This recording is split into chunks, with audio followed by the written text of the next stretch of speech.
I vividly remember the first time I did CPR on a real person. It was not what I was expecting. It was very, I want to say, not squishy, but also kind of squishy. I don't think this is a good answer. Please cut this. I'm sorry, guys.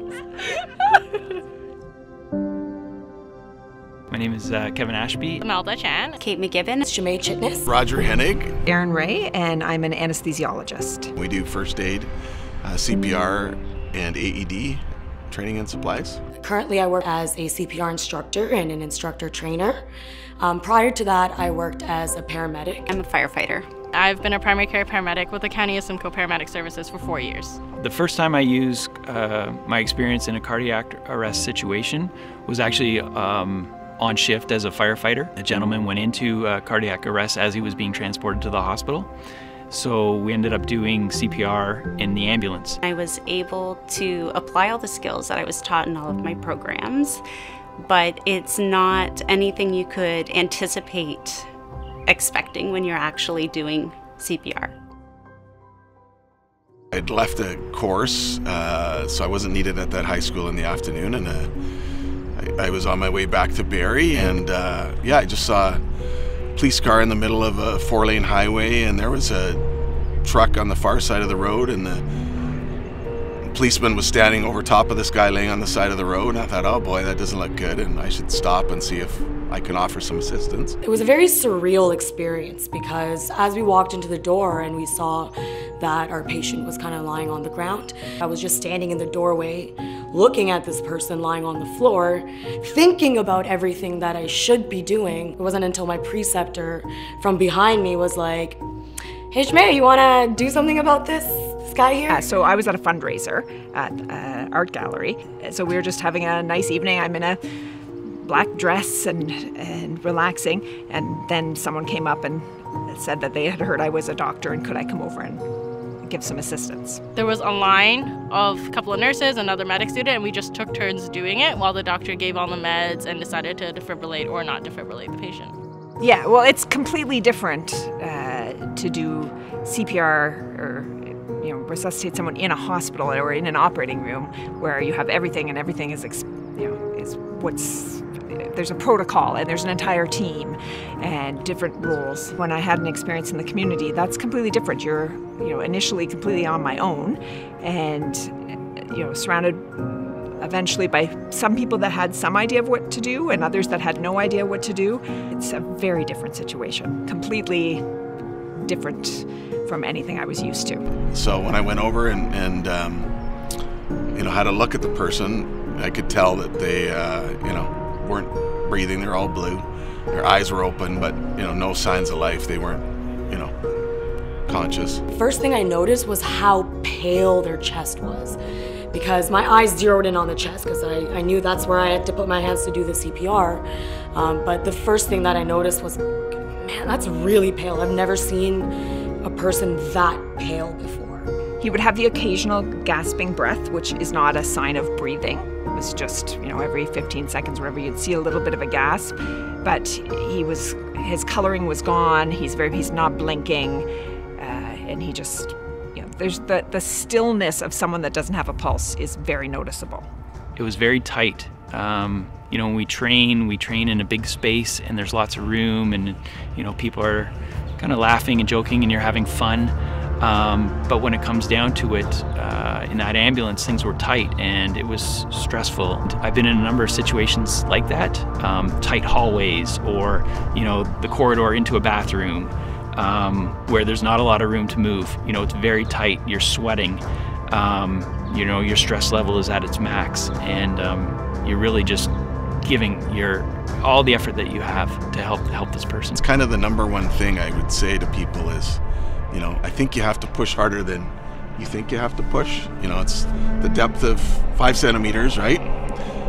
Which is basically the depth of 2 hockey pucks, and you're squeezing the little heart the size of your fist, in between the breastbone and the backbone, essentially, is what you're doing, and you're trying to circulate, 4 liters of blood, which is like a big jug of milk, throughout the body, and so you have to push really hard to make that happen, right? But I remember thinking before I started, like, if this guy doesn't come back, it's not going to be because I didn't push hard enough. Something might break or give way, but that's a small problem in the big picture. It feels terrible. Depending on the person's size, their age, their weight group, you're breaking the ribs off the sternum, so you can feel the breaking and the bending of the cartilage and the bones underneath your hands every time that you do a compression, until you've broken them enough where they're just staying in place, so they're not actually rising back up with their chest. It's a really yucky feeling, and the feeling and the sounds kind of, they stay with you, but you know that the efforts of your CPR are going to help this individual in the long run, so you do it and you get it done. When you're doing compressions, bones can break. Usually what you'll hear first is the cartilage tearing rather than the bones breaking. Sometimes if the person is elderly, you might get some cracked ribs, but more often than not, it's cartilage.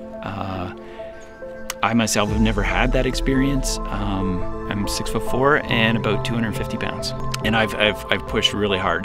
When we defibrillate and no one's touching the patient, everyone goes quiet for a minute so that the person that's shocking can focus, make sure no one else is in contact with the body as they're pressing the button.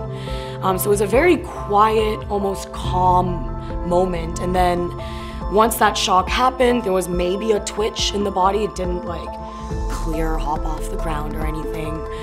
And then very quickly everything got chaotic again. So an AED is an automatic defibrillator. So it analyzes the rhythm for you and decides whether you're going to shock and decides how much voltage it needs and all that. In the hospital, we look at the rhythm and we make a decision, and we have to decide, ooh, do you think that's VF? So the difference with the AED, which was fantastic, was that after you put the pads on, exactly as it looks like the pictures on the pads, it does all that for you. I don't know why we wouldn't just use this. People's best chance of survival is CPR as soon as possible. You know, if you can get pads on the body within 3 to 4 minutes and start CPR right away, their chance of survival goes way up.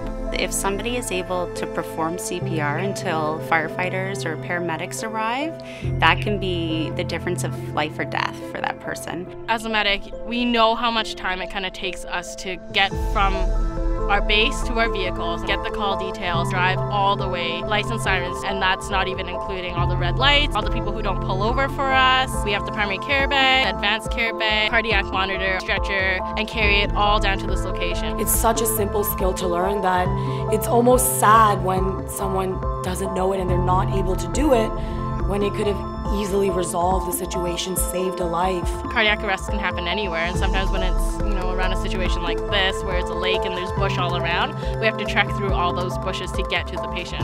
So our response time, depending on where the location is, can always range from about 2 minutes all the way to like 15 minutes for a cardiac arrest. And if there's no CPR being done at this time, the chances of survival for this person who had the sudden cardiac arrest is actually very, very low. We have recorded 911 calls where kids have called 911.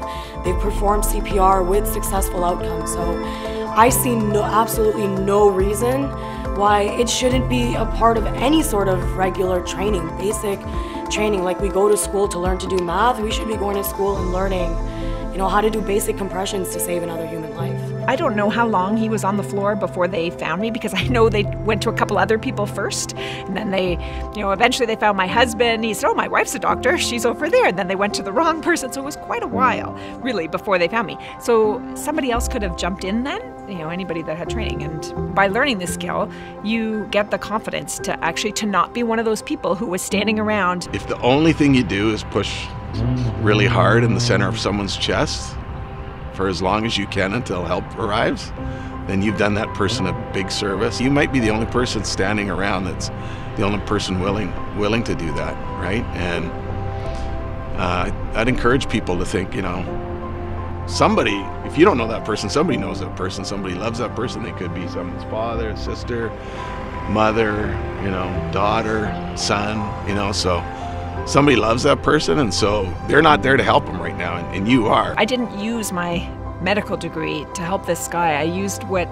anybody can do. I did CPR and an AED, and we saved this guy. Think of the lives that could be saved.